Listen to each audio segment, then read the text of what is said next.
आप सुन रहे हैं बाखबर संत रामपाल जी महाराज द्वारा लिखित पुस्तक मुसलमान नहीं समझे ज्ञान कुरान का, पेज नंबर 238। सत्संग के पश्चात सार शब्द लेने वालों को बुलाया गया। जब सुल्तान इब्राहिम की बारी आई तो गुरु जी ने कहा कि अभी तो आप राजा हो, सार शब्द तो बच्चा दास को मिलता है जिसने शरीर को मिट्टी मान लिया है। सुल्तानी ने कहा, गुरुदेव राज्य को त्यागे तो वर्षों हो चुके हैं। गुरु महाराज जी ने कहा, मुझसे कुछ नहीं छुपा है, तूने जैसा राज्य त्यागा है राजभाव नहीं त्यागा है। आप 1 वर्ष के पश्चात इसी दिन सारनाम के लिए आना। 1 वर्ष के पश्चात फिर सुल्तानी आ रहा था, उसी मकान के साथ से आना था। गुरु जी ने उसी शिष्या से कहा कि कल वह राजा सार शब्द लेने आएगा। तेरे मकान के पास से रास्ता है और कोई रास्ता कुटिया में आने का नहीं है। अब की बार उसके ऊपर पानी में गोबर राख घोलकर बाल्टी भरकर उसके ऊपर डालना। फिर उसकी क्या प्रतिक्रिया रहे वह मुझे बताना। उस बहन ने ऐसा ही किया। बहन ने साथ साथ यह भी कहा कि हे भाई, धोखे से गिर गया, मैं धोकर साफ कर दूंगी, आप यहाँ तालाब में स्नान कर लो।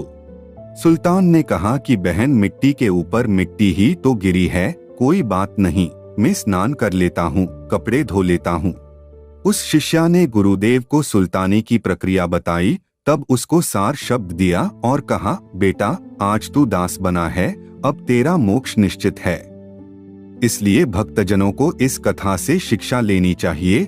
सार शब्द प्राप्ति के लिए शीघ्रता न करें, अपने अंदर सब विकारों को सामान्य करें, विवेक से काम लें, मोक्ष निश्चित है। राजा बड़ा है या भक्त राज। एक बार सुल्तान अधम अपने बलख शहर के बाहर एक तालाब पर जाकर बैठ गया। उसका पुत्र राजा था। पता चला तो हाथी पर चढ़कर बैंड बाजे के साथ तालाब पर पहुंचा। पिताजी से घर चलने को कहा। सुल्तान ने साफ शब्दों में मना कर दिया। लड़के ने कहा कि आपने यह क्या हुलिया बना रखा है, आप यहाँ ठाठ से रहो, आप भिखारी बनकर कष्ट उठा रहे हो, मेरी आज्ञा से आज सब कुछ हो जाता है। सुल्तान ने कहा कि जो परमात्मा कर सकता है वह राजा नहीं कर सकता। लड़के ने कहा कि आप आज्ञा दो, वही कर दूंगा, आपको हमारे पास रहना होगा। सुल्तानी ने कहा कि ठीक है, स्वीकार है, मैं हाथ से कपड़े सीने की एक सुई इस तालाब में डालता हूँ, यह सुई जल से निकालकर मेरे को लौटा दे। राजा ने सिपाहियों, गोताखोरों तथा जाल डालने वालों को बुलाया। सब प्रयत्न किया परंतु व्यर्थ। लड़के ने कहा, पिताजी एक सुई के बदले 1000 सुइयां ला देता हूँ, क्या आपका अल्लाह यह सुई निकाल देगा? तब सुल्तान ने कहा कि हे पुत्र, यदि मेरा अल्लाह यही सुई निकाल देगा तो क्या तुम भक्ति करोगे, क्या संन्यास ले लोगे? लड़के ने कहा कि आप पहले यह सुई अपने प्रभु से निकलवाओ, फिर सोचूंगा। इब्राहिम ने कहा कि परमात्मा की बेटी मछलियों, मुझ दास की एक सुई आपके तालाब में गिर गई है, मेरी सुई निकालकर मुझे देने की कृपा करें। कुछ ही क्षणों के उपरांत एक मछली मुख में सुई लिए इब्राहिम के पास किनारे पर आई। आप सुन रहे हैं बाखबर संत रामपाल जी महाराज द्वारा लिखित पुस्तक मुसलमान नहीं समझे ज्ञान कुरान का, पेज नंबर 239। इब्राहिम ने सुई पकड़ ली और मछलियों का हाथ जोड़कर धन्यवाद किया। तब सुल्तानी ने कहा, बेटा देख, परमात्मा जो कर सकता है वह मानव चाहे राजा भी क्यों न हो नहीं कर सकता, अब क्या भक्ति करेगा? पुत्र ने कहा कि भगवान ने आपको सुई ही तो दी है, मैं तो आपको हीरे मोती दे सकता हूँ, भक्ति तो वृद्धावस्था में करूँगा। भक्त इब्राहिम उठकर चल पड़ा, अपनी गुफा में चला गया। विकार जैसे काम, मोह, क्रोध, वासना नष्ट नहीं होते, शांत हो जाते हैं। विकार मरे ना जानियो, जो भूभल में आग, जब करेल धधकही, सतगुरु शरणाला। एक समय इब्राहिम सुल्तान मक्का शहर में गया हुआ था। उसका उद्देश्य था कि भ्रमित मुसलमान श्रद्धालु मक्का में हज के लिए या वैसे भी आते रहते हैं, उनको समझाना था। उनको समझाने के लिए वहां कुछ दिन रहे, कुछ शिष्य भी बने। किसी हज यात्री ने बलख शहर में जाकर बताया कि सुल्तान इब्राहिम मक्का में रहता है। छोटे लड़के ने पिताजी के दर्शन की जिद की तो उसकी माता, लड़का तथा नगर के कुछ स्त्री पुरुष भी साथ चले और मक्का में जाकर इब्राहिम से मिले। इब्राहिम अपने शिष्यों को शिक्षा देता था कि बिना दाढ़ी मूछ वाले लड़के तथा पर स्त्री की ओर अधिक देर नहीं देखना चाहिए। ऐसा करने से उनके प्रति मोह बन जाता है। अपने लड़के को देखकर इब्राहिम से रहा नहीं गया, एक तक बच्चे को देखता रहा। लड़के की आयु लगभग 13 वर्ष थी। शिष्यों ने कहा कि गुरुदेव, आप हमें तो शिक्षा देते हो कि बिना दाढ़ी मूछ वाले बच्चे की ओर ज्यादा देर नहीं देखना चाहिए, स्वयं देख रहे हो। इब्राहिम ने कहा, पता नहीं मेरा आकर्षण इसकी ओर क्यों हो रहा है। उसी समय एक वृद्ध ने कहा, राजा जी, यह आपकी बेगम यानी पत्नी है और यह आपका पुत्र है। आप राज्य त्याग कर आए, उस समय यह गर्भ में था, आपसे मिलने आए हैं। उसी समय लड़का पिता के चरणों को छूकर गोदी में बैठ गया। इब्राहिम की आंखों में ममता के आंसू छलक आए। परमेश्वर की ओर से आकाशवाणी हुई कि हे सुल्तानी, तेरे को मेरे से प्रेम नहीं रहा, अपने परिवार से प्रेम है, अपने घर चला जा। उसी समय इब्राहिम को झटका लगा तथा आंखें बंद करके प्रार्थना की कि हे परमात्मा, मेरे वश से बाहर की बात है, या तो मेरी मृत्यु कर दो या इस लड़के की। उसी समय लड़के की मृत्यु हो गई। इब्राहिम उठकर चल पड़ा। बलख से आए व्यक्ति लड़के के अंतिम संस्कार करने की तैयारी करने लगे। परमात्मा पाने के लिए भक्त को प्रत्येक कसौटी पर खरा उतरना पड़ता है, तब सफलता मिलती है। उस लड़के के जीव को परमात्मा ने तुरंत मानव जीवन दिया और अपने भक्त के घर में लड़के को उत्पन्न किया। बचपन से ही उस आत्मा को परमात्मा का मार्ग मिला। एक बार सब भक्त बाबा जिंदा के आश्रम में सत्संग में इकट्ठे हुए। वह लड़का उस समय 4 वर्ष की आयु का था। परमेश्वर की कृपा से उसका बिस्तर तथा इब्राहिम का बिस्तर साथ साथ लगा था। इब्राहिम को देखकर लड़का बोला, पिताजी, आप मुझे मक्का में क्यों छोड़ आए थे? आप सुन रहे हैं बाखबर संत रामपाल जी महाराज द्वारा लिखित पुस्तक मुसलमान नहीं समझे ज्ञान कुरान का, पेज नंबर 240। मैं अब भक्त के घर जन्मा हूँ। देखा न, अल्लाह ने मुझे आपसे फिर मिला दिया। यह बात गुरुजी जिंदा बाबा यानी परमेश्वर कबीर जी के पास गई तो जिंदा बाबा ने बताया कि यह इब्राहिम का लड़का है जो मक्का में मर गया था। अब परमात्मा ने इस जीव को भक्त के घर जन्म दिया है। इब्राहिम को लड़के के मरने का दुख बहुत था, परंतु किसी को साझा नहीं करता था। उस दिन उसने कहा, कृपा सागर तू अंतर्यामी है। आज मेरा कलेजा यानी दिल हल्का हो गया। मेरे मन में रह रहकर आ रहा था कि परमात्मा ने यह क्या किया। इसकी माँ घर पर किस मुंह से जाएगी। आज मेरी आत्मा पूर्ण रूप से शांत है। जिंदा बाबा ने उस लड़की पूर्व वाली माता यानी इब्राहिम की पत्नी को संदेश भिजवाया कि वह आश्रम आए। लड़के तथा उसके नए माता पिता तथा इब्राहिम को भी बुलाया। उस लड़के को पहले वाली माता से मिलाया। लड़का देखते ही बोला, अम्मा जान, आप मेरे को मक्का छोड़कर चली गई। वहां पर अल्लाह आए, देखो ये बैठे। जिंदा बाबा की ओर हाथ करके बोला और मेरे को साथ लेकर इनके घर छोड़ गए। मैं इस माई के पेट में चला गया, फिर मेरा जन्म हुआ। अब मैं दीक्षा ले चुका हूँ, प्रथम मंत्र का जाप करता हूँ। हे माताजी, आप भी गुरुजी से दीक्षा ले लो, कल्याण हो जाएगा। इब्राहिम की पत्नी ने दीक्षा ली और कहा कि इस लड़के को मेरे साथ भेज दो। परमेश्वर कबीर जी यानी जिंदा बाबा ने कहा कि यदि उस नरक में यानी राज की चकाचौंध में रखना होता तो इसकी मृत्यु क्यों होती। अब तो आप आश्रम आया करो और महीने में सत्संग में बच्चे के दर्शन कर जाया करो।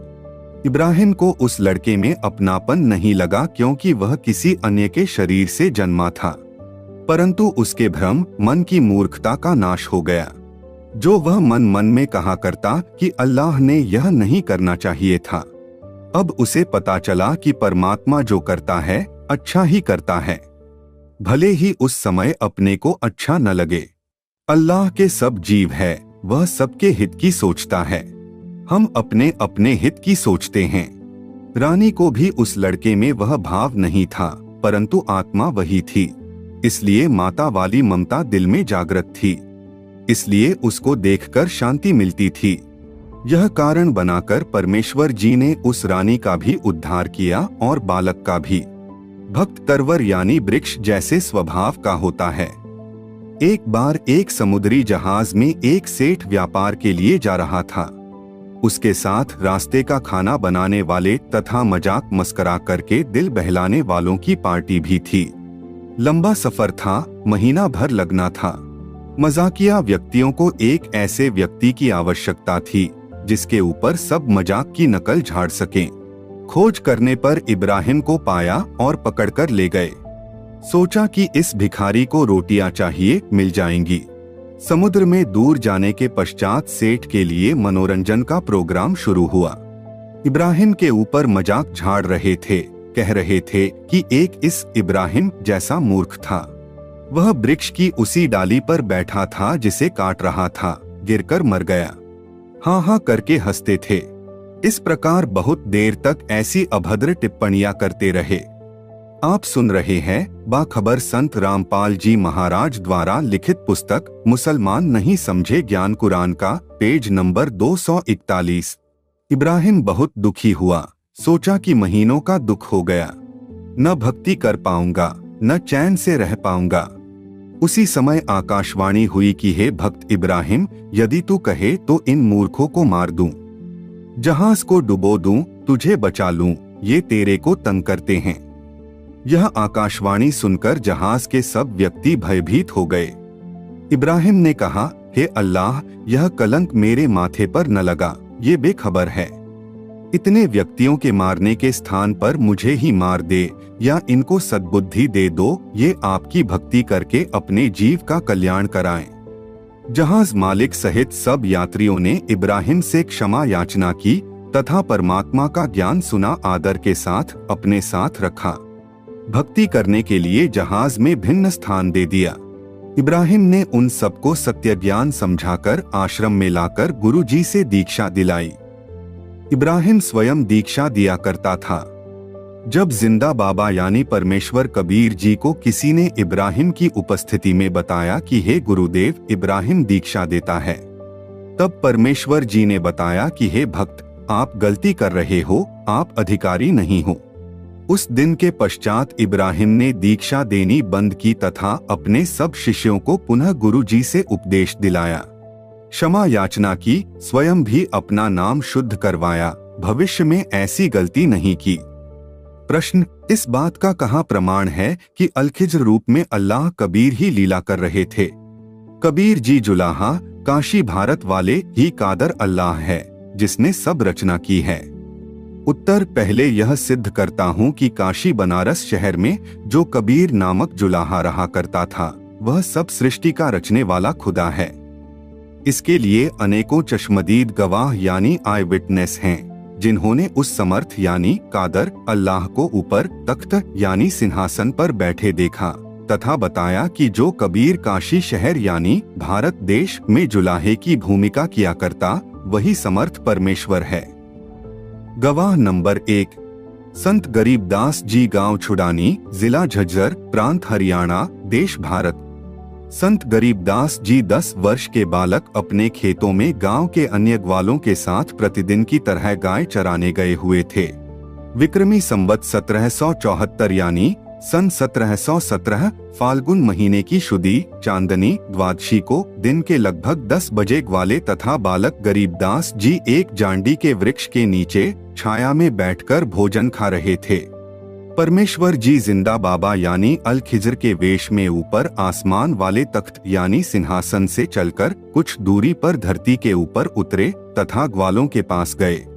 वह जांडी का पेड़ गांव कबलाना से गांव छुड़ानी को जाने वाले कच्चे रास्ते पर था तथा कबलाना की सीमा के सटे संत गरीबदास जी के खेत में था। संत गरीबदास के पिताजी के पास गांव में 1375 एकड़ जमीन थी। उसी जमीन पर चरागाह बना रखी थी, जिसमें गांव छुड़ानी के अन्य निर्धन व्यक्ति भी अपनी गायों को चराने के लिए ले जाया करते थे। आप सुन रहे हैं बाखबर संत रामपाल जी महाराज द्वारा लिखित पुस्तक मुसलमान नहीं समझे ज्ञान कुरान का, पेज नंबर 242। बाबा जिंदा यानी साधु को देखकर बड़ी आयु के ग्वालों यानी पालियों में से एक ने कहा कि बाबा जी भोजन खाओ। साधु ने कहा, भोजन तो मैं अपने डेरे से खाकर आया हूँ। कई ग्वाले एक साथ बोले, यदि भोजन नहीं खाते तो दूध पी लो। परमेश्वर ने कहा कि दूध पिला दो, परंतु दूध उसका पिलाओ जिसको कभी बच्चा उत्पन्न न हुआ हो, यानी कवारी गाय का। पालियों ने उसे मजाक समझा। बालक गरीबदास जी उठे तथा एक अपनी प्रिय बछिया को लाए और बोले, हे बाबा जी, यह कवारी गाय दूध कैसे दे सकती है? तब बाबा जी ने कहा कि यह दूध देगी, तुम स्वच्छ बर्तन लेकर इसके थनों के नीचे रखो। संत गरीबदास जी ने एक मिट्टी का बर्तन यानी छोटा घड़ा 3-4 किलोग्राम की क्षमता का लिया और उसे हाथों से पकड़कर बछिया के थनों के नीचे करके बैठ गया। बाबा जिंदा यानी अल खिजर ने गाय की बछड़ी की पीठ के ऊपर हाथ से थपकी मारी।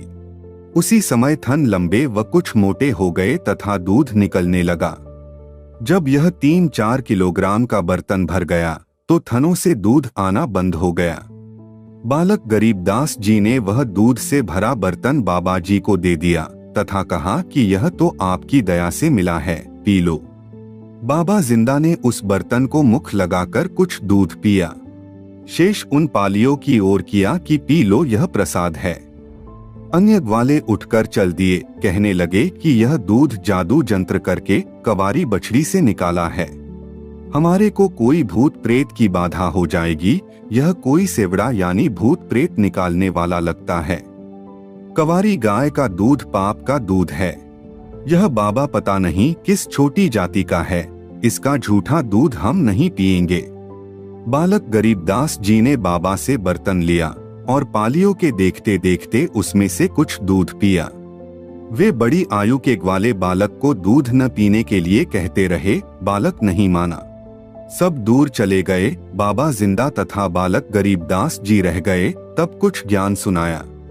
बालक ने सतलोक और समर्थ परमात्मा जो ब्रह्मा जी, विष्णु जी तथा शिव जी से भी शक्तिशाली जो बाबा ने बताया था, आंखों देखने की इच्छा की। जिंदा बाबा बालक गरीबदास के जीव को शरीर से निकालकर आसमान में ले गया। ब्रह्मा जी, विष्णु जी तथा शिव जी के लोक दिखाए, स्वर्ग तथा नरक दिखाए। ब्रह्मलोक यानी महाजन्नत काल ब्रह्म का दिखाया, फिर और ऊपर अपने अमरलोक में ले गए। जो बाबा जिंदा बालक के साथ गया था वह ऊपर बने तख्त यानी सिंहासन के ऊपर बैठ गया। उस समय परमात्मा रूप बन गए। परमात्मा के एक रोम यानी शरीर के बाल का प्रकाश करोड़ सूर्यों के प्रकाश से भी अधिक था, अमरलोक प्रकाशित था। बालक गरीबदास जी का भी अन्य शरीर बन गया जिसका प्रकाश 16 सूर्यों के समान था। अमरलोक के सब भक्त भक्त मती यानी हंस हंसनी अपने परमेश्वर को दंडवत करने लगे। जय हो कबीर सतपुरुष की बुलाने लगे। सबने कहा कि ये अनंत करोड़ ब्रह्मांड का सृजनहार समर्थ परमेश्वर है, इसका नाम कबीर है। फिर परमात्मा ने सब ज्ञान अपने नबी गरीबदास जी की आत्मा में डाल दिया। सारा सतलोक तथा नीचे के सब लोक दिखाकर बालक की आत्मा को शरीर में प्रवेश करा दिया। उस समय बालक गरीबदास जी के शरीर को अंतिम संस्कार के लिए चिता यानी लकड़ियों के ढेर पर रखा था। अग्नि लगाने ही वाले थे, उसी समय गरीबदास जी उठ लिए। आप सुन रहे हैं बाखबर संत रामपाल जी महाराज द्वारा लिखित पुस्तक मुसलमान नहीं समझे ज्ञान कुरान का, पेज नंबर 243। गांव में खुशी की लहर दौड़ गई। संत गरीबदास जी को उसी जिंदा बाबा वेशधारी परमेश्वर जी ने दीक्षा दी। संत गरीबदास जी ने आंखों देखा तथा परमेश्वर के मुख कमल से सुना संपूर्ण अध्यात्म ज्ञान दोहों चौपाइयों शब्दों के रूप में बोला, जो एक दादू जी के पंथ से दीक्षित गोपाल दास नाम के महात्मा जी ने लिखा। लेखन कार्य में लगभग 6 महीने लगे। प्रसंग है कि यह कहा प्रमाण है कि अल खिजर ही अल कबीर है। जैसे इसी अल खिज्र यानी अल कबीर की जानकारी वाले प्रकरण में रूमी का परिचय शीर्षक में लिखा है कि रूमी नाम का व्यक्ति टर्की देश के कोन्या शहर में एक मस्जिद में मौलवी था जो मुसलमान धर्म का प्रचार किया करता था। लोग उनका विशेष सम्मान किया करते, जो समस्तरवेज संत के ज्ञान को समझकर मौलवी की पदवी त्याग कर गुरुजी समस्तरवेज द्वारा बताई भक्ति करते थे, जो प्रसिद्ध कवि भी हुए हैं। उन्होंने बताया कि बलख शहर के राजा यानी बल्खी सुल्तान इब्राहिम इब्न अधम ने अल खिज्र से प्रेरणा पाकर राज त्याग दिया था। शेष जीवन अल खिज्र के संपर्क में रहकर अल्लाह की इबादत में गुजारा। सुल्तान को अल खिज्र के दर्शन हुआ करते थे।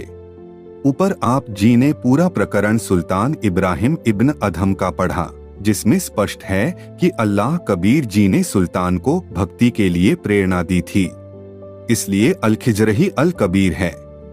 इसी का समर्थन संत गरीबदास जी ने किया है कि गरीब हम सुल्तानी नानक तारे दादू को उपदेश दिया, जाति जुलाहा भेद ना पाया, काशी माही कबीर हुआ। अर्थात संत गरीबदास जी ने बताया है कि हम सब यानी मैं गरीबदास, सुल्तान इब्राहिम इब्न अधम, सिख धर्म प्रवर्तक नानक जी तथा संत दादू जी को उस सतगुरु कबीर परमेश्वर जी ने पार किया, जो काशी शहर में जुलाहे जाति में हुआ है। फिर कहा है कि गरीब अनंत कोटि ब्रह्मांड का एक रति नहीं भार, सतगुरु पुरुष कबीर हैं, कुल के सृजनहार। अर्थात सर्व ब्रह्मांडों के उत्पत्तिकर्ता यानी सारी कायनात के सृजनकर्ता मेरे सतगुरु कबीर परमेश्वर जी हैं। उन्होंने सब लोकों, तारागण तथा सब नक्षत्रों यानी सूर्य, चांद, ग्रहों को बनाकर अपनी शक्ति से रोका हुआ है, जिसे विज्ञान की भाषा में गुरुत्वाकर्षण शक्ति कहते हैं। उस सृजनहार कबीर के ऊपर इस सारी रचना अनंत करोड़ ब्रह्मांडों का कोई भार नहीं है। जैसे वैज्ञानिक ने वायुयान यानी एयरप्लेन बनाकर उड़ा लिया, स्वयं भी उसमें सवार हो गया। जिस प्रकार उस वायुयान का वैज्ञानिक के ऊपर कोई भार नहीं है, उल्टा उसके ऊपर सवार है, इसी प्रकार कबीर कादर अल्लाह सब लोगों की रचना करके उनके ऊपर सवार है तथा सारे जीव सवार कर रखे हैं। इससे सिद्ध हुआ कि अल खिज्र ही अल कबीर है। गवाह नंबर 2 संत दादू दास जी। संत दादू दास जी 11 वर्ष के बालक थे। तब गांव के बाहर जंगल में दादू जी को अल्लाह कबीर एक जिंदा बाबा के वेश में मिला। संत दादू जी की आत्मा को निकालकर अल कबीर जी ऊपर अपने सतलोक में ले गए। दादू जी 3 दिन रात अचेत रहे। ऊपर अपना तख्त यानी सिंहासन दिखाया, अपना परिचय करवाया कि मैं पूर्ण ब्रह्म यानी परमेश्वर हूँ, सारी सृष्टि मैंने रची है। आप सुन रहे हैं बाखबर संत रामपाल जी महाराज द्वारा लिखित पुस्तक मुसलमान नहीं समझे ज्ञान कुरान का, पेज नंबर 244। बालक दादू जी को अल्लाह कबीर जी ने सब ब्रह्मांडों की सैर करवाकर तीसरे दिन आत्मा शरीर में प्रवेश कर दी। संत दादू दास जी सचेत हो गए। तब लोगों ने पूछा कि आपको क्या हो गया था। दादू जी ने बताया कि मेरे को एक बाबा के वेश में अल्लाह कबीर मिले थे और मुझे दीक्षा दी, ऊपर आसमानों पर लेकर गए थे। दादू जी के साथ उस समय कुछ अन्य हम उम्र बच्चे भी थे। उन्होंने भी बताया था कि एक बाबा ने जंत्र मंत्र का जल बनाकर स्वयं पिया तथा पान के पत्ते को कटोरे रूप में बनाकर उसमें अपना झूठा पानी दादू को पिलाया था। फिर बाबा दिखाई नहीं दिया, दादू बालक बेहोश हो गया।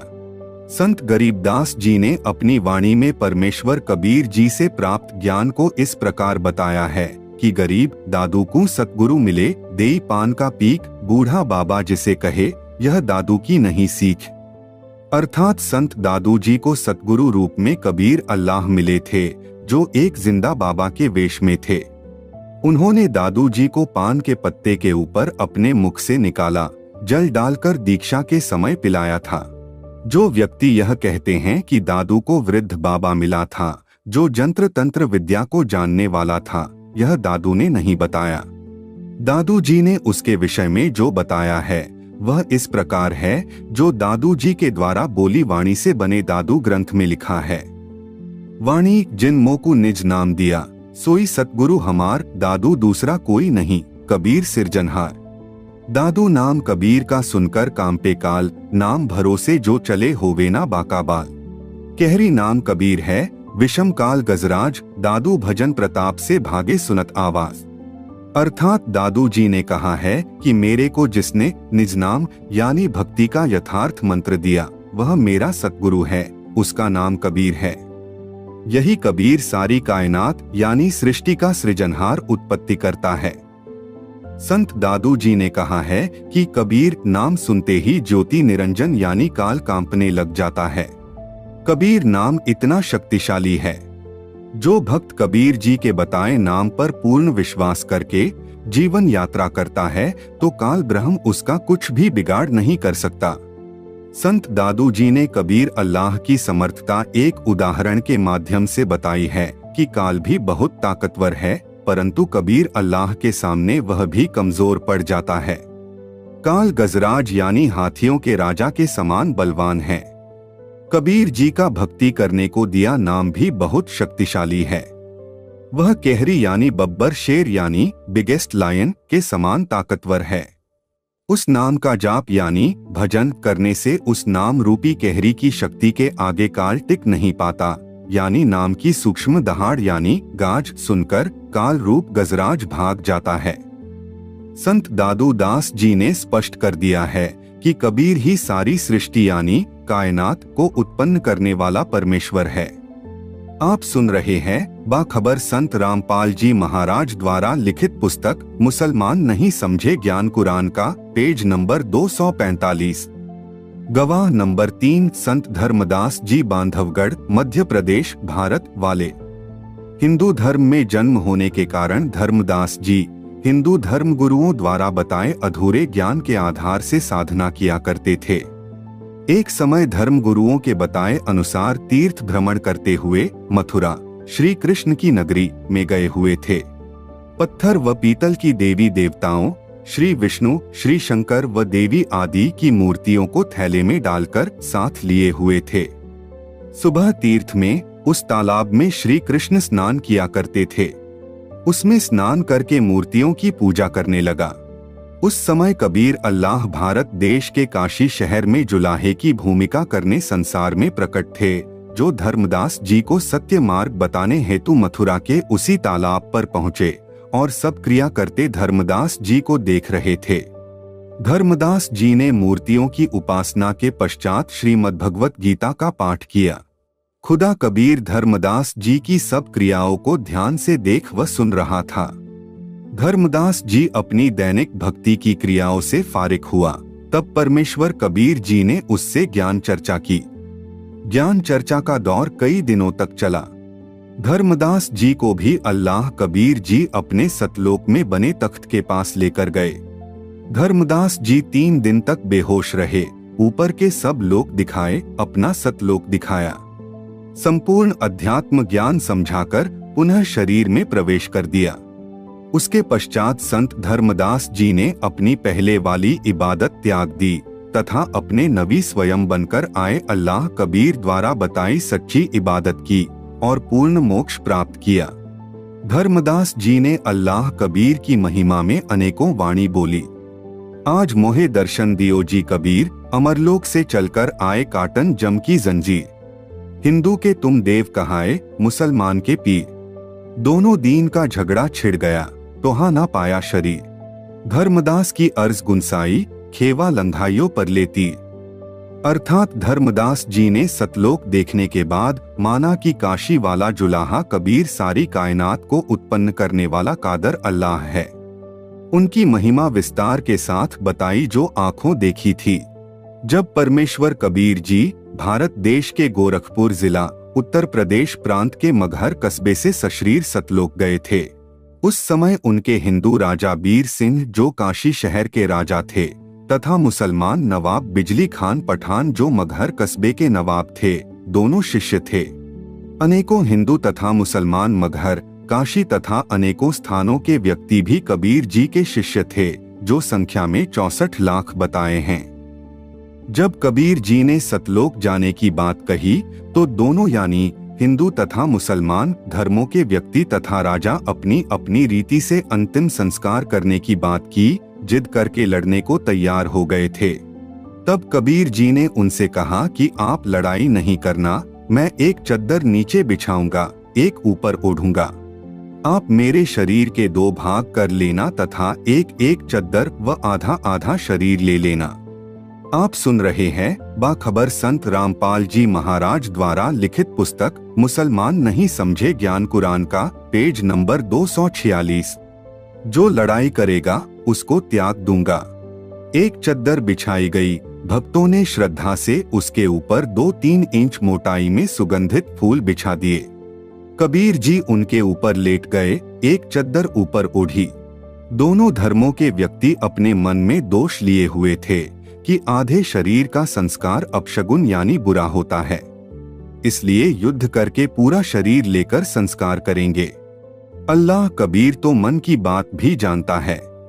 कुछ समय पश्चात आकाश से आवाज आई कि चद्दर उठाकर देखो, इसके नीचे मुर्दा नहीं है। सबने ऊपर नजर की देखा तो कबीर जी आकाश में ऊपर की ओर जा रहे थे।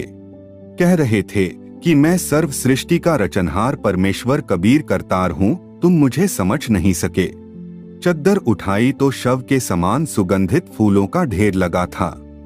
कबीर खुदा अपने आसमान वाले तख्त यानी सिंहासन पर जा विराजे थे। यदि यह चमत्कार परमेश्वर न करते तो हिंदू तथा मुसलमानों का घोर युद्ध होता, हजारों व्यक्ति मारे जाते। उस अनर्थ को परमेश्वर बिना कोई नहीं टाल सकता। उसी समय हिंदू तथा मुसलमान आपस में गले लगकर अल्लाह के चले जाने के गम में बिलख बिलख कर रोने लगे। कहने लगे कि हमने अल्लाह को पहचाना नहीं, हमसे बड़ी गलती हुई है। दोनों धर्मों में एक एक चद्दर तथा आधे आधे फूल बांटे। बिजली खान पठान मगहर के नवाब ने अपने पीर कबीर जी के लिए दोनों धर्मों को एक स्थान पर 100 फुट के अंतर में फूलों का अंतिम संस्कार करने के लिए जगह दे दी। दोनों धर्मों ने एक चद्दर तथा आधे फूलों का अपनी अपनी रीति से अंतिम संस्कार किया। आज भी दोनों यादगार मगहर नगर, जिला संत कबीर नगर, उत्तर प्रदेश, भारत में विद्यमान हैं। बिजली खान पठान ने दोनों यादगारों के लिए 500 बीघा जमीन दान यानी ज़कात में दी थी। आप सुन रहे हैं बाखबर संत रामपाल जी महाराज द्वारा लिखित पुस्तक मुसलमान नहीं समझे ज्ञान कुरान का, पेज नंबर 247। जब परमेश्वर कबीर जी सबके बीच से चले गए तो इस वियोग में संत धर्मदास जी ने रोते हुए कहा था कि हे परमेश्वर कबीर जी, मुझे फिर से दर्शन दो। आप तो सतलोक से अपने तख्त यानी सिंहासन से चलकर पृथ्वी के ऊपर हमारे कर्म बंधन रूपी जंजीर काटने आए थे। दोनों धर्मों का झगड़ा होने जा रहा था। सबने अपनी अपनी सेना हथियारों सहित लड़ने को तैयार कर दी थी। आपका शरीर ही नहीं मिला, आप कादर अल्लाह हो। इसको समझने के लिए यह लीला पर्याप्त है। हे परमेश्वर, मेरे जीवन रूपी खेवे यानी नौका का संसार रूपी दरिया के परले तीर यानी दूसरे किनारे लगाओ यानी मोक्ष प्रदान करो।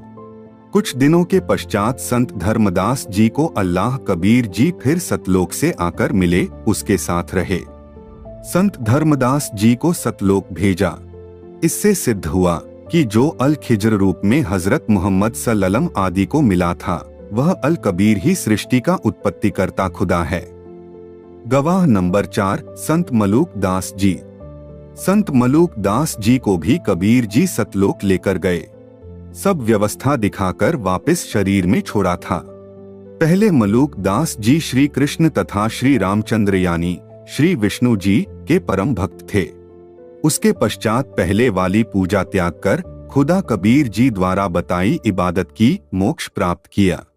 संत मलूक दास जी ने कहा, जपोरे मन साहेब नाम कबीर, जपोरे मन परमेश्वर नाम कबीर। एक समय गुरु बंसी बजाई, कालंदरी के तीर, सुर नर मुनिजन थकत भये, रुक गया जमुना नीर। अमृत भोजन म्हारे सतगुरु जी में, शब्द दूध की खीर। दास मलूक सलूक कहत है, खोजो खसम कबीर।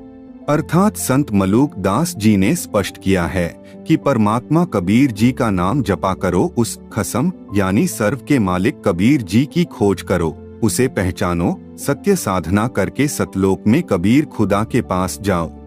जैसे श्री कृष्ण के विषय में बताया जाता है कि वे बांसुरी मधुर बजाते थे। उसको सुनकर गोपियां व गाय खिंची चली आती थी।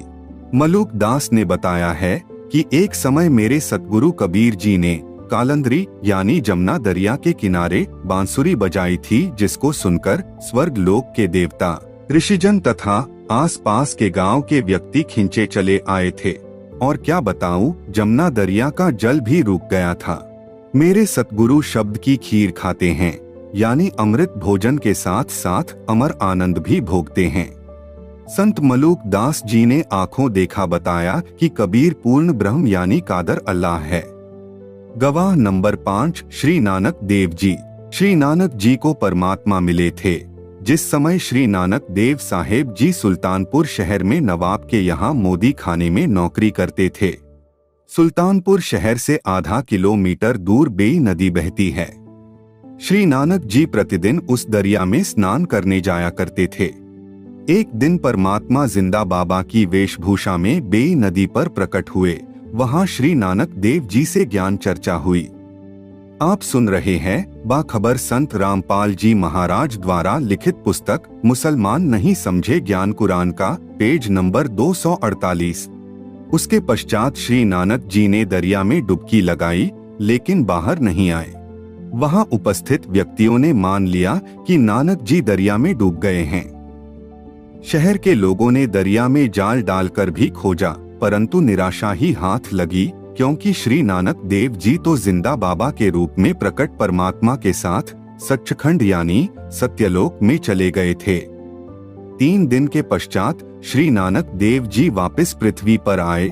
उसी बेई नदी के उसी किनारे पर खड़े हो गए जहां से अंतर्ध्यान हुए थे। श्री नानक जी को जीवित देखकर सुल्तानपुर के निवासियों की खुशी का ठिकाना नहीं था। श्री नानक जी की बहन नानकी भी सुल्तानपुर शहर में विवाही थी। अपनी बहन के पास श्री नानक जी रहा करते थे। अपने भाई की मौत के गम से दुखी बहन नानकी को बड़ा आश्चर्य हुआ और गम खुशी में बदल गया। श्री नानक देव को परमात्मा मिले, सच्चा ज्ञान मिला, सच्चा नाम यानी सत्य नाम मिला। पुस्तक भाई बाले वाली जन्म साखी गुरु नानक देव जी में तथा प्राण संगली हिंदी लिपि वाली में, जिसके संपादक संत संपूर्ण सिंह है। इन दोनों पुस्तकों में प्रमाण है कि श्री गुरु नानक देव जी ने स्वयं मर्दाना को बताया कि मुझे परमात्मा जिंदा बाबा के रूप में बेई नदी पर मिले जब मैं स्नान करने के लिए गया।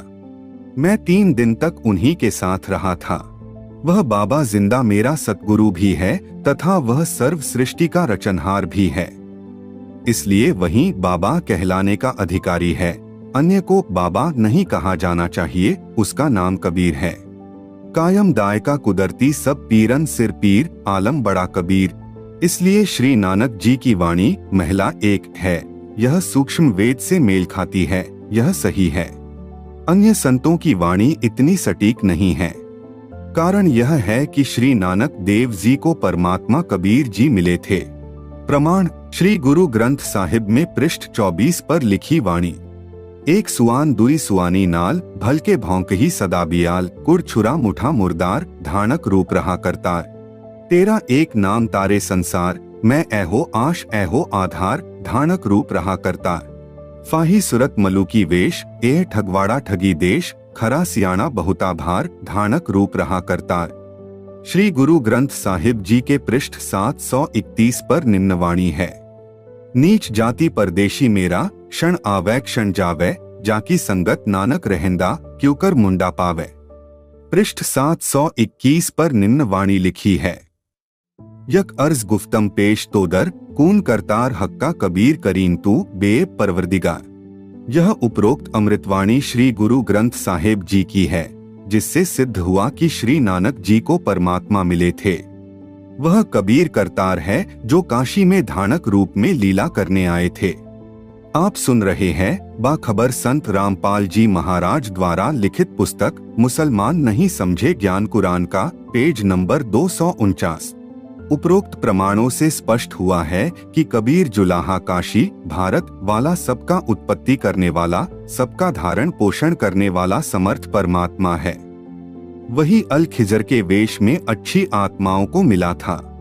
वह ऐसे अन्य वेश बनाकर नेक आत्माओं को भी भक्ति की उत्तम विधि का ज्ञान करवाता है। ऊपर जो सुल्तान इब्राहिम इब्न अधम के प्रकरण से भी स्पष्ट है कि अल खिजरही कबीर अल्लाह है। नंबर 8, रूमी का परिचय। रूमी विश्व के जाने माने कवि है और कबीर साहिब के बाद दूसरा नंबर रूमी का आता है। पश्चिमी देशों में रूमी काफी मशहूर है।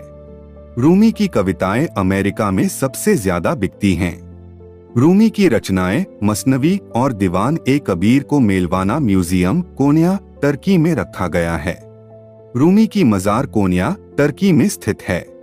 उसी के साथ रूमी के मुर्शीद समस्तरबेज की भी कृत्रिम कब्र बनी हुई है। हर साल पूरे विश्व से लाखों लोग रूमी की मजार का सजदा करने जाते हैं और हैरत की बात यह है कि मुसलमानों से ज्यादा गैर मुसलमान जाते हैं। रूमी की समस्तरबेज से मुलाकात। रूमी शहर कोन्या टर्की देश की मस्जिद के सबसे बड़े मौलवी थे और मुसलमान धर्म का प्रचार प्रसार किया करते थे और उनके बहुत से शागिर्द थे।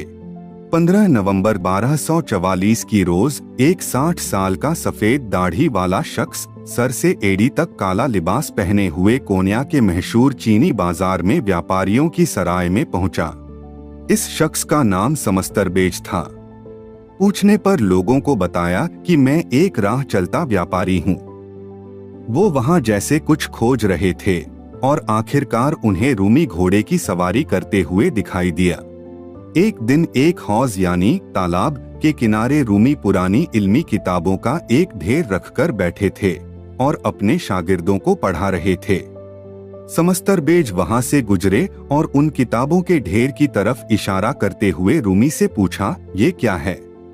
रूमी ने व्यंग्यपूर्वक उत्तर दिया, बाबा ये वो है जो तू नहीं जानता। ये सुन समस्तरबेज ने उन किताबों को हौज में धक्का दे दिया। ये देख रूमी आग बबूला हो गए और कहा, है बदबख्त, ये तूने क्या किया? क्या तू जानता है ये किताबें कितनी कीमती थी? ये सुनकर समस्तरबेज हौज में कूद गए और एक एक कर सारी किताबें पानी से बाहर निकाल कर रख दी और एक भी किताब गीली नहीं हुई थी, उल्टा उनमें से धूल निकल रही थी। ये हैरतंगेज नजारा देख रूमी दंग रह गया और समस्तरबेज से पूछा, बाबा ये क्या है? समस्तरबेज ने उत्तर दिया, ये वो है जो तू नहीं जानता, और वहां से चले गए। अगले दिन रूमी अपने घोड़े पर सवार होकर बाजार में पहुंचे। वहां लोग आदर सत्कार में उनका हाथ चूम रहे थे। तब अचानक समस्तरबेज वहां पहुंचे और रूमी के घोड़े की लगाम पकड़ ली। आप सुन रहे हैं बाखबर संत रामपाल जी महाराज द्वारा लिखित पुस्तक मुसलमान नहीं समझे ज्ञान कुरान का, पेज नंबर 250। रूमी पहचान गया कि ये तो वही बाबा है। रूमी भी उनसे मिलना चाह रहे थे। बाबा ने कहा कि रूमी, एक मसला है, मुझे ये बताओ कि मोहम्मद बड़ा या बायाजिद बस्तामी बड़ा? इंटरनेट पर ऐसा विवरण मिलता है कि मंसूर अल हल्लाज, जिसने अनल हक का नारा लगाया था, बायाजिद बस्तामी उनके जीवन को प्रभावित करने वालों में से एक हैं। रूमी ने कहा, ये तो बच्चा भी जानता है, मोहम्मद बड़ा है। बाबा ने कहा, अगर मोहम्मद बड़ा है तो उसने ये क्यों कहा कि हे अल्लाह, मैं तुझे नहीं जानता, तू कौन है? और बायाजिद बस्तामी ने ये क्यों कहा कि हे अल्लाह, तू पाक है, तू बादशाहों का बादशाह है और तेरी बड़ी शान है। दोनों के बीच काफी लंबी चर्चा होती है और बाबा के तर्क सुनकर रूमी बेहोश होकर घोड़े से नीचे गिर पड़ता है। रूमी की आंखें खुली तो अपना सिर बाबा की गोद में पाया। बाबा रूमी को लेकर शहर से दूर चले जाते हैं।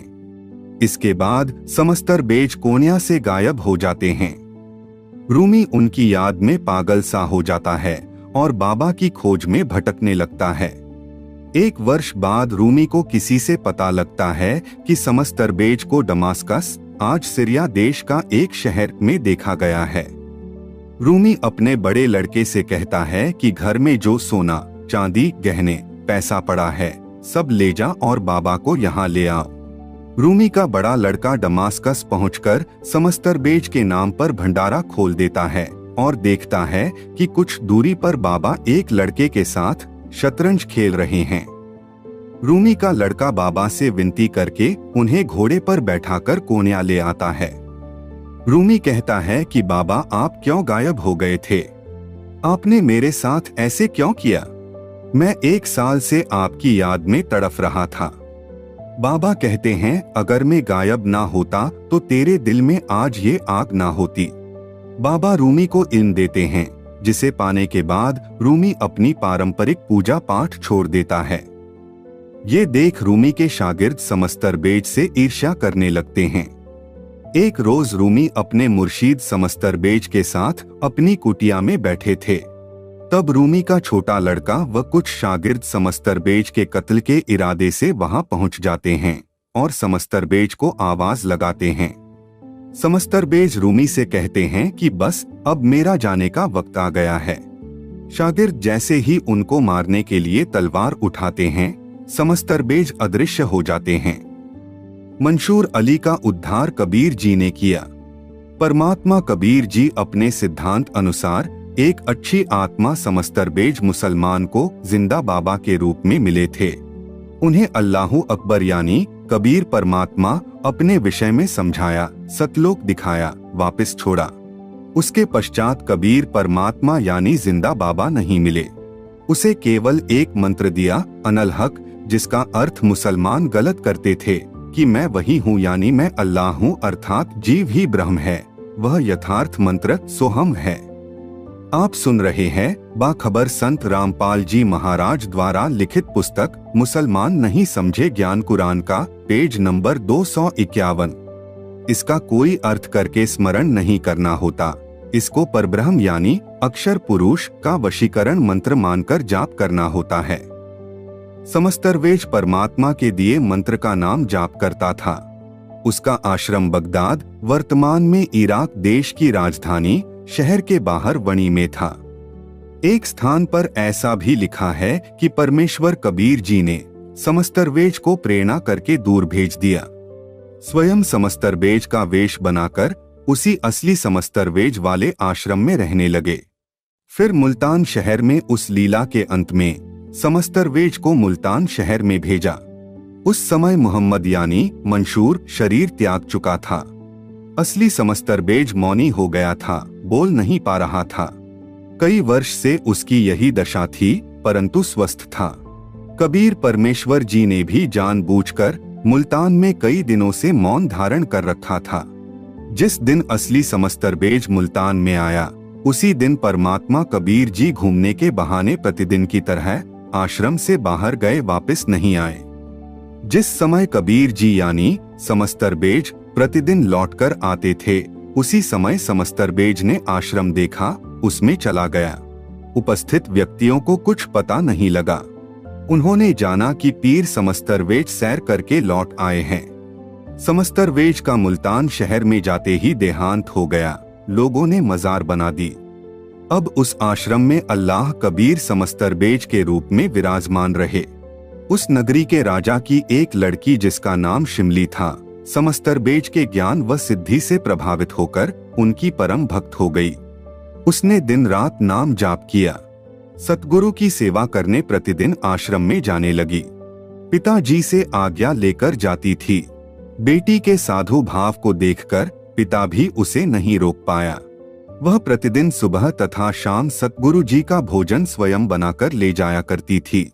किसी व्यक्ति ने मंशूर अली से कहा कि आपकी बहन शिमली शाम के समय आश्रम में अकेली जाती है, यह शोभा नहीं देता। नगर में आलोचना हो रही है।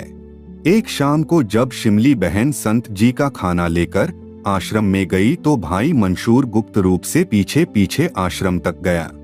दीवार के सुराख से अंदर की गतिविधि देखने लगा। लड़की ने संत को भोजन खिलाया। फिर संत जी ने ज्ञान सुनाया। मंशूर भी ज्ञान सुन रहा था। वह जानना चाहता था कि ये दोनों क्या बातें करते हैं, क्या गतिविधि करेंगे। प्रत्येक क्रिया जो शिमली तथा संत समस्तरबेज कर रहे थे तथा जो बातें कर रहे थे, ध्यानपूर्वक सुन रहा था। अन्य दिन तो आधा घंटा सत्संग करता था, उस दिन 2 घंटे सत्संग किया। मंसूर ने भी प्रत्येक वचन ध्यानपूर्वक सुना। वह तो दोष देखना चाहता था, परंतु उस तत्व ज्ञान को सुनकर कृतार्थ हो गया। परमात्मा की भक्ति अनिवार्य है। अल्लाह साकार है, कबीर है, ऊपर के आसमान में विराजमान है। पृथ्वी के ऊपर भी मानव शरीर में प्रकट होता है। आप सुन रहे हैं बाखबर संत रामपाल जी महाराज द्वारा लिखित पुस्तक मुसलमान नहीं समझे ज्ञान कुरान का, पेज नंबर 252।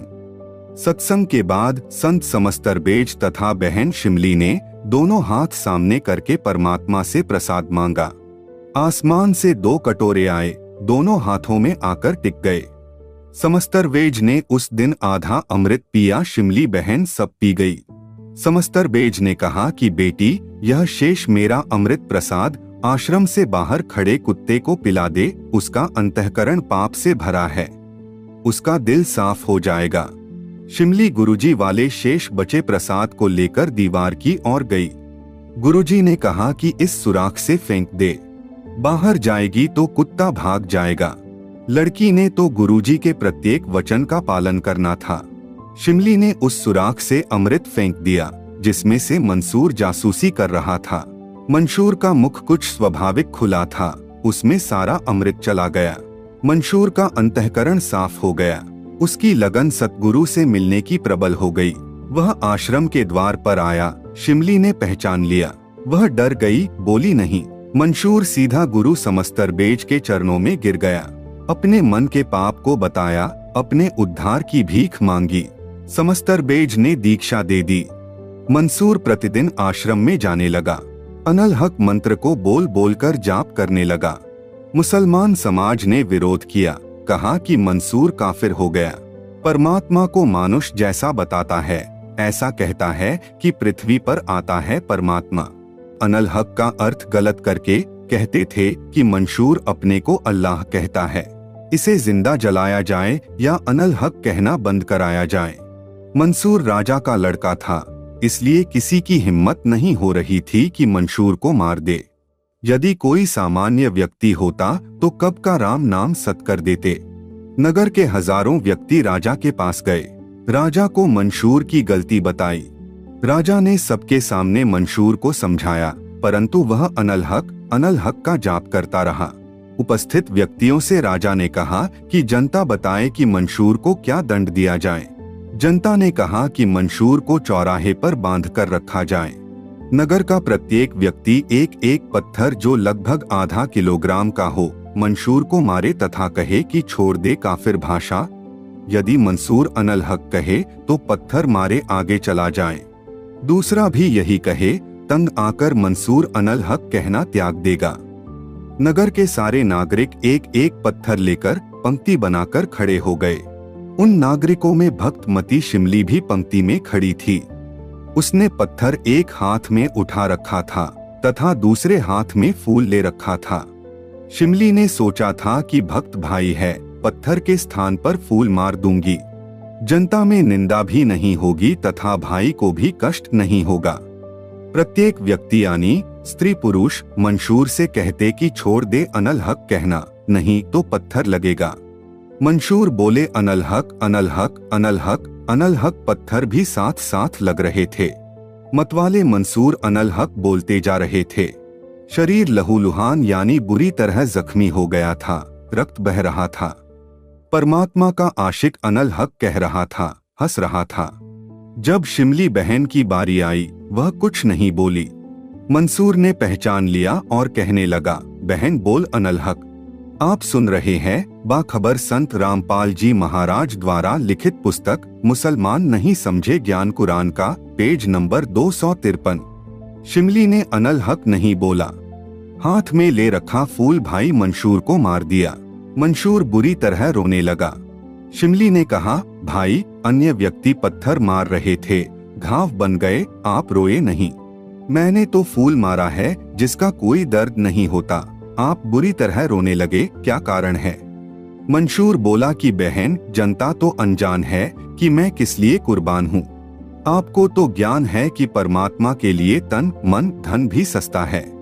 मेरे को भोली जनता के द्वारा पत्थर मारने का कोई दुख नहीं था, क्योंकि इनको ज्ञान नहीं है। हे बहन, आपको तो सब पता है। मेरे को इस मार्ग पर लाने वाली तू है, तेरा हाथ मेरी ओर कैसे उठ गया? बेईमान, तेरे फूल का पत्थर से कई गुना दर्द मुझे लगा है। तेरे को मुर्सद यानी गुरुजी क्षमा नहीं करेगा। नगर के सब व्यक्ति पत्थर मार मार कर घर चले गए। कुछ धर्म के ठेकेदार मंसूर को जख्मी हालत में राजा के पास लेकर गए तथा कहा कि राजा, धर्म ऊपर राज नहीं, परिवार नहीं है। मंसूर अनल हक कहना नहीं छोड़ रहा है। इससे कहा जाए कि या तो अनल हक कहना त्याग दे, नहीं तो तेरे हाथ, गर्दन, पैर सब टुकड़े टुकड़े कर दिए जाएंगे। यदि यह अनल हक कहना नहीं त्यागे तो इस काफिर को टुकड़े टुकड़े करके जलाकर इसकी राख दरिया में बहा दी जाए। मंसूर को सामने खड़ा करके कहा गया कि या तो अनल हक कहना त्याग दे, नहीं तो तेरा एक हाथ काट दिया जाएगा। मंसूर ने हाथ उस काटने वाले की ओर कर दिया जो तलवार लिए काटने के लिए खड़ा था और कहा कि अनल हक। उस जल्लाद ने एक हाथ काट दिया। फिर कहा कि अनल हक कहना छोड़ दे, नहीं तो दूसरा हाथ भी काट दिया जाएगा। मंसूर ने दूसरा हाथ उसकी ओर कर दिया और बोला अनल हक। दूसरा हाथ भी काट दिया। फिर कहा गया कि अब की बार अनल हक कहा तो तेरी गर्दन काट दी जाएगी। मंसूर बोला अनल हक, अनल हक, अनल हक। मंसूर की गर्दन काट दी गई और फूंककर राख को दरिया में बहा दिया। उस राख से भी अनल हक शब्द निकल रहा था। कुछ देर बाद 1000 मंसूर नगरी की गली गली में अनल हक कहते हुए घूमने लगे। सब डरकर अपने अपने घरों में बंद हो गए। परमात्मा ने वह लीला समेट ली। एक मंसूर गली गली में घूमकर अनल हक कहने लगा, फिर अंतर्ध्यान हो गया। मंसूर का नाम बदलकर मोहम्मद रखा और उसको लेकर सतगुरु समस्तरबेज मुल्तान शहर पाकिस्तान की ओर चल पड़े। एक पुस्तक में लिखा है कि मंसूर अली जिस शहर के राजा का लड़का था, उस शहर का नाम बगदाद है, जो वर्तमान में इराक देश की राजधानी है। संत गरीबदास जी की वाणी भी यही संकेत कर रही है। गरीब खुरासान काबुल किला, बगदाद बनारस एक, बलख और बिलायत लग, हम ही धारे भेष। अर्थात जैसे बनारस काशी शहर में कुछ समय रहे, ऐसे ही बगदाद में रहे। बगदाद से मंसूर निकाला, बनारस से रामानंद का उद्धार किया, बलख शहर से सुल्तान इब्राहिम इब्न अधम को निकाला, बिलायत यानी इंग्लैंड तक हम यानी परमेश्वर कबीर जी ही वेश बदलकर लीला करते हैं। आप सुन रहे हैं बाखबर संत रामपाल जी महाराज द्वारा लिखित पुस्तक मुसलमान नहीं समझे ज्ञान कुरान का, पेज नंबर 254। मंसूर अली का शब्द। अगर है शौक अल्लाह से मिलने का तो हरदम नाम लो लगाता जा। न रख रोजा, न मर भूखा, न कर सिजदा, वजू का तोड़ दे कूजा, शराबे नाम जाम पीता जा। पकड़ कर इश्क का झाड़ू, साफ कर दिल के हुजरे को, दुई की धूल रख सिर पर, मुसल्ले पर उड़ाता जा। धागा तोड़ दे तस्बीह, किताबें डाल पानी में, मसाइक बनकर क्या करना, मजीखत को जलाता जा। कहे मंसूर काजी से, निवाला कूफर का मत खा, अनल हक नाम बरहक है, यही कलमा सुनाता जा। अर्थात अल्लाह कबीर यानी अल खिज्र व जिंदा वेशधारी से ज्ञान सुनने के बाद पता चल जाता है कि जो साधना वर्तमान में समाज में की जा रही है, यह तो सामान्य लाभ देती है। मोक्ष तो सूक्ष्म वेद के ज्ञान में बताई इबादत से ही संभव है, जिस कारण से परंपरागत इबादत यानी पूजा छोड़कर सत्य भक्ति करनी होती है, जो समाज के अन्य लोगों को अच्छा नहीं लगता। वे भयंकर विरोध करते हैं, जान के दुश्मन बन जाते हैं। यही कारण था भक्त मंसूर जी को मारने का, परंतु भक्त मरते नहीं। जब मंसूर जी को दृढ़ विश्वास हुआ कि पूर्व वाली साधना, रोजे यानी व्रत रखना, अजान यानी बंग देना लगाना, नमाज अदा करना, बकरी बकरा गाय आदि जबह यानी कत्ल करना, मोक्ष प्राप्ति के लिए सहयोगी नहीं है और पर्याप्त भी नहीं है, नरक का मार्ग है, तब उसने अपने ही धर्म के प्रचारकों को समझाना चाहा और कहा कि हे काजी, यदि आपको अल्लाह से मिलने का शौक यानी इच्छा है तो प्रत्येक श्वास उश्वास में सच्चे नाम का जाप लौ लगाकर यानी ध्यान लगाकर किया कर। रोजा यानी व्रत करना त्याग दे। भूखा मरने से अल्लाह नहीं मिलता। जो तुम वजू यानी स्नान आदि किए बिना धार्मिक क्रिया करना पाप मानते हो, यह मात्र भ्रम है। स्नान के लिए जल लाने वाले कूजे यानी टोकने यानी मटके को फोड़कर कहीं डाल दे, अर्थात नहाने धोने के चक्कर में ही ना लगा रह, यानी शरीर के ऊपर की सफाई से ही मोक्ष प्राप्ति की साधना सफल नहीं होती। उसके लिए दिल पाक यानी शुद्ध होना चाहिए।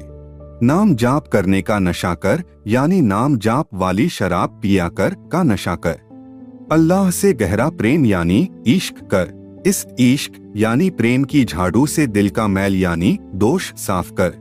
दुई यानी ईर्ष्या का नाश कर। सच्चा भक्त बन जो माला ले रखी है, यथार्थ नाम की साधना नहीं कर रहा है। इस माला यानी तस्बीह को तोड़ दे। जो तुम किताबों कुरान मजीद, जबूर, तौरेत, इंजिल को पढ़ते हो, इसी से मोक्ष होना मानते हो, यह तुम्हारी धारणा गलत है। इसलिए कहा है कि इन किताबों को जल प्रवाह कर दो। प्रभु प्राप्ति के लिए अहंकार को जला दे यानी अभिमान करना त्याग दे। मंशूर जी ने काजी से कहा कि जीव हिंसा, गाय बकरा आदि को मारना करना त्याग दे। यह कुफर यानी पाप न कर। अनल हक नाम सच्चा मोक्ष मंत्र है, यही कलमा पढ़। रूमी को अल्लाह कबीर समस्तरबेज के वेश में मिले थे। जो मंशूर अली को मिले वे समस्तरबेज मुसलमान सूफी संत थे।